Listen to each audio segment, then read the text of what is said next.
What's up, otakus? Welcome home to TaylorMadeOtaku. My name is Taylor, and today is the 2020 fall anime hype train. Yes, guys, I know it's a little late for this video, but better late than never. Besides, everything hasn't even aired yet, so I'm in the clear. For those of you who are new here and have no idea what this is, the hype train is when I tell you the anime from the upcoming season that I am the most hyped to watch.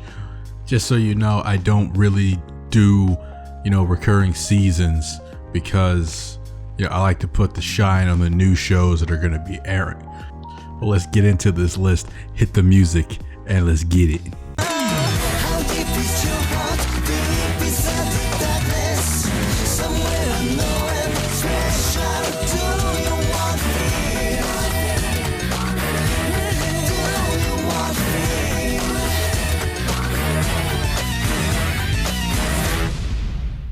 First up on the list is Majo Day or Yasumi or Sleepy Princess in the Demon Castle. It's just a quick story about a princess who got kidnapped and she's waiting to be rescued, and since she's, kidnapped, there's not much to do, so she just wants to get a good night's sleep. But there are things going on in the castle to prevent her from having a good night's sleep, so she pretty much just tries to take care of those problems basically. It seems like it's gonna be something cute that I can just mellow out and chill out and relax after a long day and just watch the show and laugh to myself. It's nothing too serious, but I do enjoy shows like this, cute little shows like this. Oh, why am I watching this show? Next up is Higarashi no Naku Koro ni 2020 or Higarashi When They Cry New. Now, this is a remake of the original that came out, I think 2009 or 6 or something like that. It was one of those years where it's a horror mystery psychological thriller type of show. So it's basically telling the exact same story but with much better looking artwork. I watched the first 2 or 3 episodes of this and I could not do it. Back then, I was a little bitch. I couldn't do it. So I'm going to sit through all the episodes of this to prove that I am a man. It's funny because I watched it before I actually recorded this video, and it's gonna be a trip. It's gonna be like a little ride. Pretty much just hyped just to be scared out of my goddamn mind. Okay. Next up is a blast from my past, but brought back. Is Hanyo Yo Yashahime, or is Yashahime Princess Half Demon? This is a continuation, I guess, of the story. No, it's kind of like a spinoff. I actually don't know what this is, but it's Inuyasha and Shishomaru. Their daughters are going around having adventures together, which is all I really needed to know, because I absolutely I loved Inuyasha growing up. Watching it, final act, loved it, absolutely loved it, and to know that these daughters are going to continue the legacy that was built. I just gotta watch it. You know what I mean? Okay. Now y'all know me. Y'all know what my favorite genre is in the anime game. For those of you who don't know, it is romance. So anytime there's a romance and it catches my eye, bruh, I am hyped for it. It's gonna be on this hype train. And I'm so excited for this one. I can barely contain myself. Tonikaku Kawaii or Tonikawa Over the Moon for You. I was super into this when I read the synopsis. I'm gonna read the synopsis for you. Nasa falls in love at first sight after an encounter with the mysterious girl Tsukasa.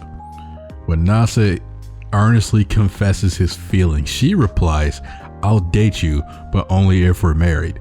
Nasa and Tsubasa's cute and precious newlywed life of love is about to begin. That's wild. That's wild.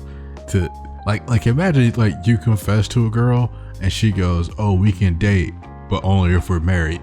And like the flip side of that, imagine being a girl and saying that to a dude and his reply is "say less," and then y'all get married and y'all start dating. Like this is gonna be like so cute, so wholesome, and I'm gonna need that because I'm gonna be watching Higarashi this season. You know, there's one thing that anime can do well and can do right. It's a sports anime.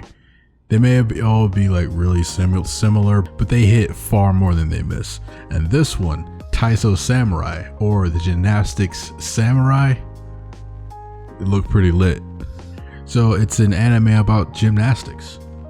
Like I think it's about a dude who gets hurt and he can't do like gymnastics anymore, and he's trying to train himself to get back, you know, to doing gymnastics because you know he loves gymnastics.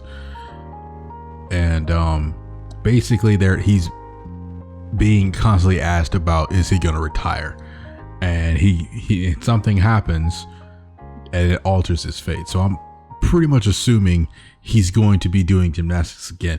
But anime makes you care about stuff you would never care about in real life. It's made me care about ballroom dancing. It's made me care about swimming. It's made me care about badminton, for God's sakes. Bro, it's even made me care about a bunch of girls in swimsuits standing on a platform and only using their butts and tits to knock each other into the water. Anime is amazing. Okay, next up is No Bliss. I haven't read it. I have no idea what it's about. I have no idea what's going on. So let's read this synopsis, shall we? Raizo awakens from his 820-year slumber. Fuck, is he a vampire? He holds the special title of Noblesse, a pure-blooded noble and protector of all other nobles. In an attempt to protect Raizo, his servant Frankenstein enrolls at Yiran High School, where Raizo learns the simple and quotidian routines of the human world through his classmates. However, the Union, a secret society plotting to take over the world, dispatches modified humans and gradually encroaches on Raizo's life, causing him to wield his mighty power to protect those around him. After 820 years of intrigue, the secrets behind his slumber are finally revealed. Raizo's absolute protection as the Noblesse begins. Oh, so it's just one noble protecting other nobles from poor people. Man, that could be lit. Like, it's like a webtoon. It's like, I think it's like what, a third webtoon this year to get adapted behind, you know, Tower of God and, you know, God of High School. It's interesting to have a webtoon that doesn't have God in its name, but here's hoping it's a smash hit. And last but certainly not least, number one on the hype train is Jujutsu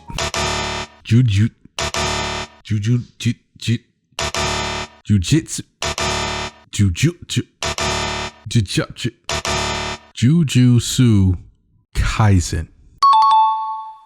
Nailed it. My boys, I'm not gonna lie, this is looking hype as hell. I'm not gonna lie. Let me read the synopsis for you.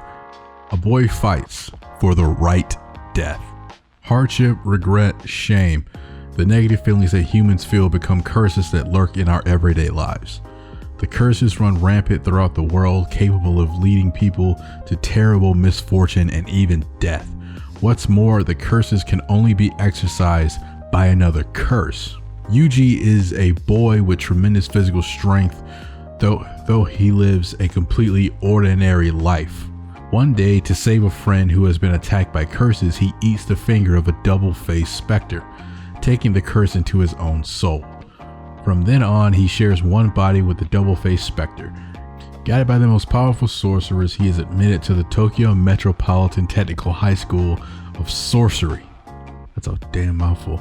An organization that fights the curses. And thus begins the heroic tale of a boy who becomes a curse to exorcise a curse, a life from which he could never turn back. My boys, I watched this before I recorded this video, and I was legit thrown back. I was so impressed and happy with what I saw for the first episode. I think it's it could be anime of the year. Whoa, now you got too much dip on your chip. Like so far, like I thoroughly enjoy it. But you know, you can have an anime of the year candidate and it turn out to be hot garbage. Looking at you, darling of the Franks. But that's it, guys. That is the 2020 fall hype train. Tell me what anime you are most looking forward to watching this upcoming season. Let me know in the comment section down below. Thanks for watching. Don't forget to like, comment, and subscribe. See you in the next video. Peace.